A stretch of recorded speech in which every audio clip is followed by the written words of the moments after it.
Hello दोस्तों, आइए एक नए वीडियो में आप लोगों का स्वागत है। और ये क्लास 12 मैथ्स चैप्टर है मैट्रिसेस, और सबसे इम्पॉर्टेंट टॉपिक है इस मैट्रिसेस का। आज हम लोग देखेंगे कि मल्टीप्लिकेशन ऑफ मैट्रिसेस, दो मैट्रिक्स को कैसे और कब मल्टीप्लाई कर सकते हैं। ठीक है, तो फर्स्ट में multiplication of matrices. To matrices can multiply when number of column of first matrix that equal to number of rows of second matrix। Suppose दो मैट्रिक्स है, एक मैट्रिक्स ए है और दूसरा मैट्रिक्स बी है। तो फर्स्ट मैट्रिक्स जो ए है उसका कॉलम देखना है, नंबर ऑफ कॉलम, और सेकंड का देखना है नंबर ऑफ रोज। अगर ये दोनों आपस में इक्वल है देन वी कैन मल्टीप्लाई। ठीक है, जैसे हम लिए हैं इन जनरल फॉर्म में, फर्स्ट में जैसे मैट्रिक्स ए है ए आई जे और इसका ऑर्डर है m into N. B matrix है, इसका बी आई जे, इसका ऑर्डर है n इंटू पी।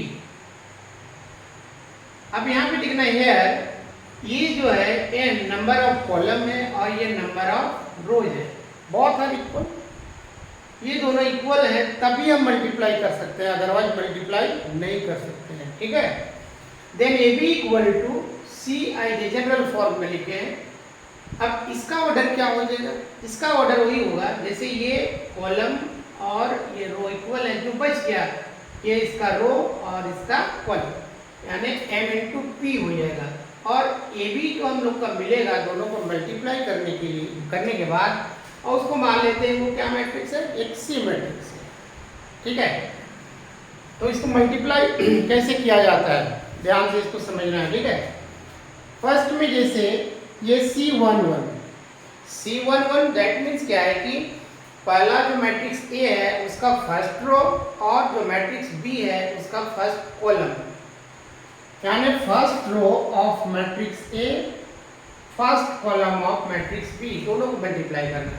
तो फर्स्ट रो 2 3 माइनस 1 2, इसका देखेंगे बी का, ये बी जो हम लोग का मैट्रिक्स है, ये क्वेश्चन है। ठीक है, इसमें 2 3 1 4 माइनस 1 2 4 2 माइनस 3 माइनस 5,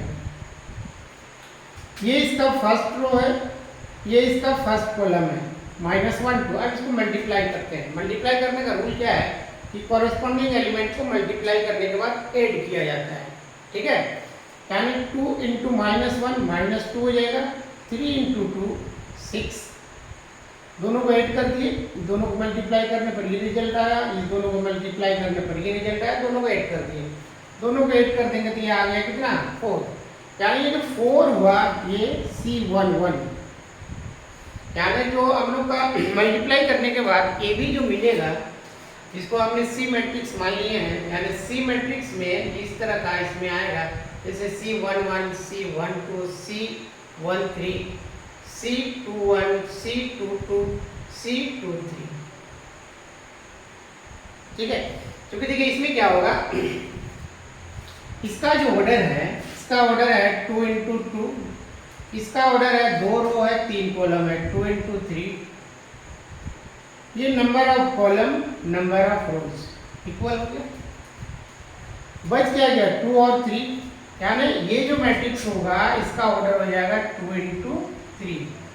2 इंटू 3 कहने का मतलब 2 रो मिलेंगे और 3 कॉलम मिलेंगे। यानी अगर ये सारे वैल्यू अगर निकाल लेंगे और पुट कर देंगे तो जो दोनों का मल्टीप्लिकेशन है मैट्रिक्स ए और मैट्रिक्स बी का, वो आंसर हम लोग को मिल जाएगा। तो इम्पोर्टेंट क्या है कि ये फाइंड आउट करना, C11 C12 C13 और C21 C22 C23। तो इसको कैसे हम लोग ऑब्टेन करेंगे, कैसे ये मिलेगा। ठीक है, तो जैसे हम C11 निकालें ये 4 आ गया, C12 निकालें ये आ गया -5। अब इसी तरह से अब हम लोग निकालते हैं C11 C12 को C13 निकालेंगे, ये वाला C13। ठीक है,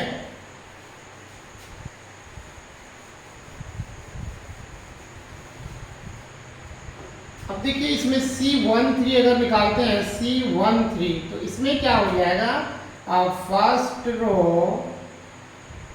ऑफ ए और थर्ड कॉलम ऑफ बी। तो फर्स्ट रो क्या है इसमें 2 3, थर्ड कॉलम क्या है 4 5। अब मल्टीप्लाई करके ऐड कर देते हैं, ठीक है।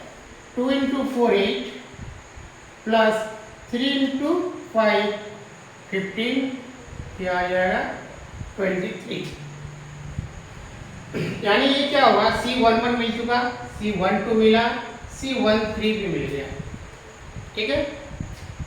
अब हम लोग निकालेंगे C21, ये C21 जब निकालेंगे तो यहाँ पे सेकंड रो और फर्स्ट कॉलम, तो ये हो जाएगा second row of matrix A into हो जाएगा हम लोग का फर्स्ट कॉलम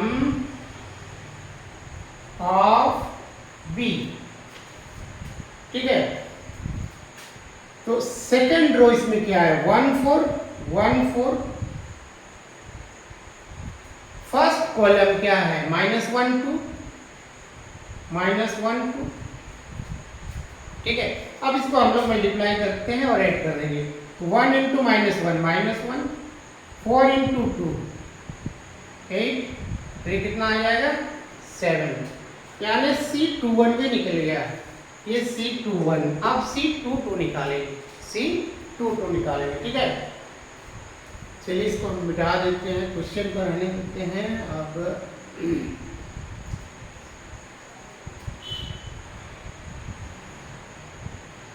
इसको मिटा देंगे।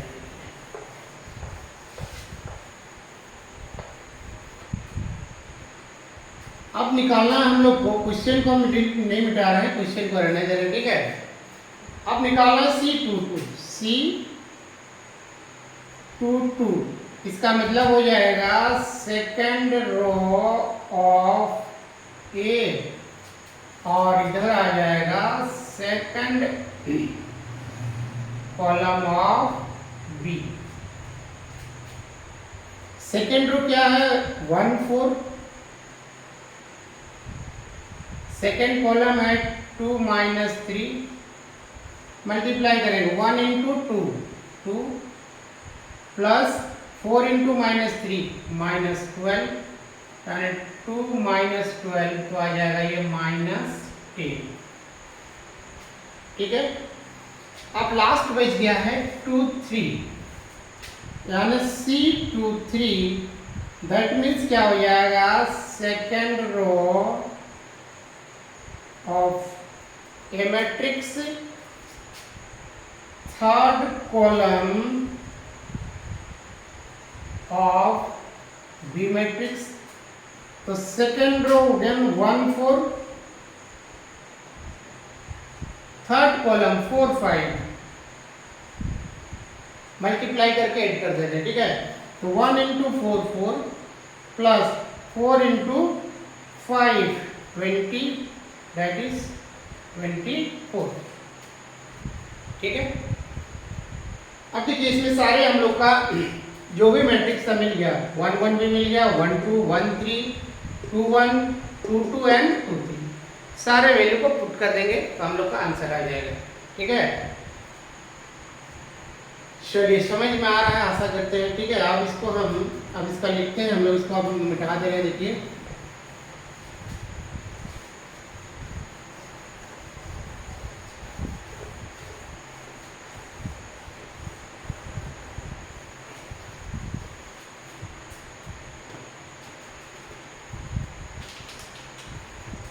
यानी ये भी जो मैट्रिक्स मिलेगा हम लोग का, दैट इज हम लोग C11, तो C11 का वैल्यू हम लोग निकाले थे 4 और C12 का वैल्यू है -5 और C13 दैट इज 23 और C21 का वैल्यू हम लोग का निकला था 7 और C22 का -10 और C23 का वैल्यू अभी हम निकाले थे जस्ट ये 24, ठीक है। तो ये हम लोग यही हम लोग का हो जाएगा। तो दो मैट्रिक्स को कैसे मल्टीप्लाई किया जाता है, ठीक है, ये बहुत ही इंपॉर्टेंट है, क्योंकि इसमें क्या होता है ना, मल्टीप्लिकेशन में अक्सर क्या होता है, गलती वहाँ होने का चांसेस रहते हैं, इसीलिए प्रैक्टिस करने की जरूरत है। इसको अच्छी तरह से प्रैक्टिस करेंगे तो गलतियाँ नहीं होंगी, ठीक है। आई होप आप लोगों को ये समझ में आया होगा। चलिए आज के लिए इतना ही। Okay, thank you.